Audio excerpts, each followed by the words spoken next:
Okay, today we're gonna be talking about broken the world of skateboarding. Strap in. So I'm sure I have some viewers that are skateboarders. As some of you may know, I'm a skateboarder myself. Being a skateboarder means getting kicked out of places, getting cursed at, yelled at, and in some cases even arrested. What are you doing? Hey man, we're leaving. Let go. Skateboarding in the US at least is very underlooked. There's many people who disagree with it even being an Olympic sport, as well as pro skateboarders themselves are practically going broke. Not to mention, and something I have faced myself, cities will barely fund for the construction of a new skate park. So join me on this journey today as we delve deeper into why the skateboarding community is very broken. So unless you're like a pro competitive skater like Paul Rodriguez, Nyjah Huston, or Tony Hawk, and get your money kind of from sponsorships or winning competitions, or even maybe ollieing Lyon 25.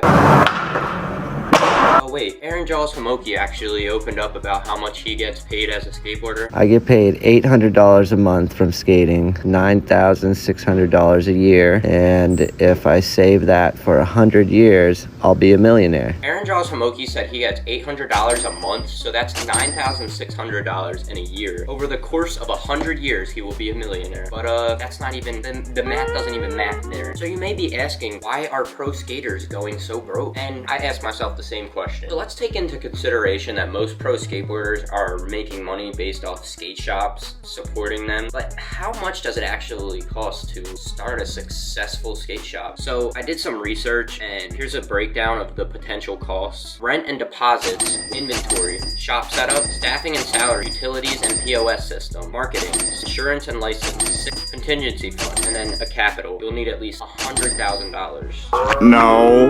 Why? Because I'm all out of money! So after all those crazy fees, it roughly equates to this number.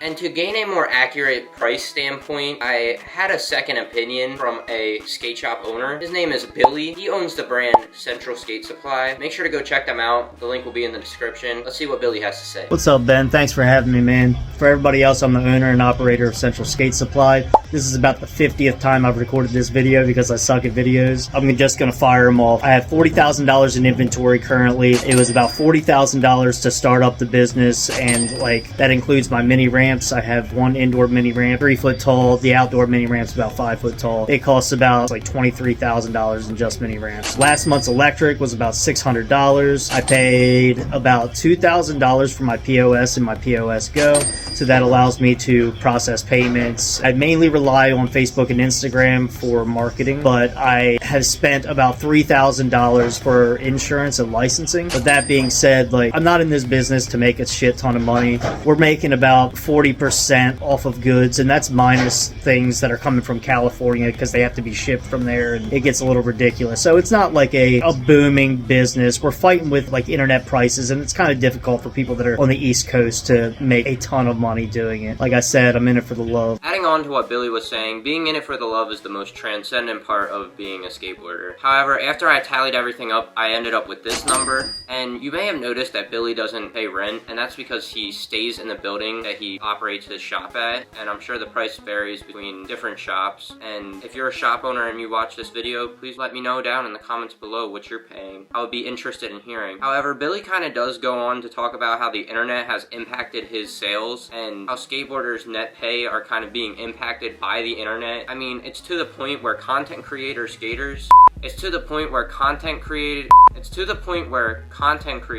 that are skateboarders are making more money than pro skateboarders themselves. In a way, the market for skateboarding is really messed up right now, and there's not much that you can do about it because you can't really fight the internet. However, just support your local skate brand. That's the best thing you can do because these people put hard work and dedication into their shops, and just like Billy, they're in it for the love. Give that love right back. So take into consideration how much Aaron Jaws Homoki was making. Now, this is the estimated net worth of how much Braille was making, but of course, that's a whole different situation. Sonny actually did a really good video summing up the whole situation. Be sure to go check it out. The link will be in the description. That kind of just goes to show you the difference between a pro skateboarder and a content creator skater. That's a bit of a tongue twister, I know. This is a like and subscribe checkpoint. Be sure to like and subscribe for more content just like this. Moving on to the second portion of this video, I want to talk about something I have faced myself, and that's cities kind of funding skate parks. And it kind of delves into what we were talking about previously, because most of the funding that can go towards skateboarding, a lot of the funding is going towards building newer local skate parks. And building a skate park can be very expensive. I'm sure we all know that. It's built straight up from concrete, and some skate parks roughly cost up to $1 million. A skate community, it's very easy to fund money to build a skate park and get a community together to build that yourself. That's kind of what we did with the next city over from where I live. This is called Electric Ave DIY. Kind of built that from the ground up, and we funded the money from a GoFundMe, and the community was willing to help us. However, my local skate park, this skate park has been around for almost 20 years, and out of the blue this year, they just started digging it up from the ground. They didn't really give anybody any warning or tell anybody why at first. It kind of let us know that it was a liability, that the ramps were a little bit dangerous and whatnot, so it was really hard for us. So we kind of brought this to our city's council. So while this was happening, the mayor actually showed up, and I got some footage of me talking to him while this was happening, and here's that footage right now. Did somebody get hurt? They said they did. The city got hurt? No, they filed a lawsuit against us for the parks. So in this video in particular, the mayor's actually talking about how the city filed a lawsuit against the ramps because they were unsafe. However, the ramps weren't really that unsafe to me. I was skating them a day prior and they were perfectly fine. We were able to stop them from continuing deconstructing the park from the media blowing the situation up so fast. Love you guys. However, there were some losses because we lost our fun box, we lost our manual pad, and we lost our rail. RIP.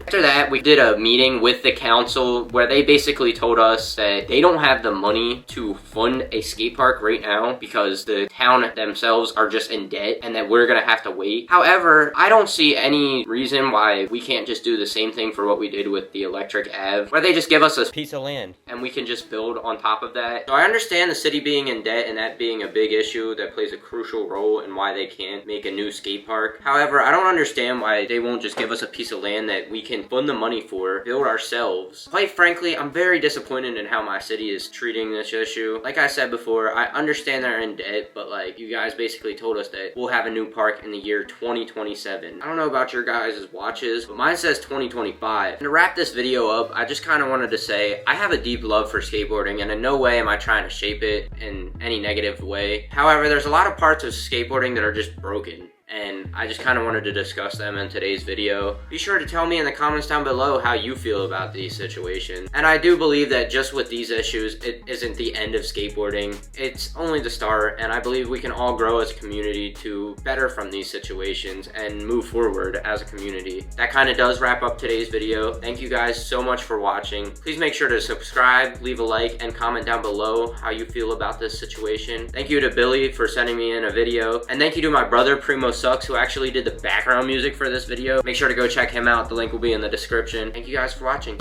Peace.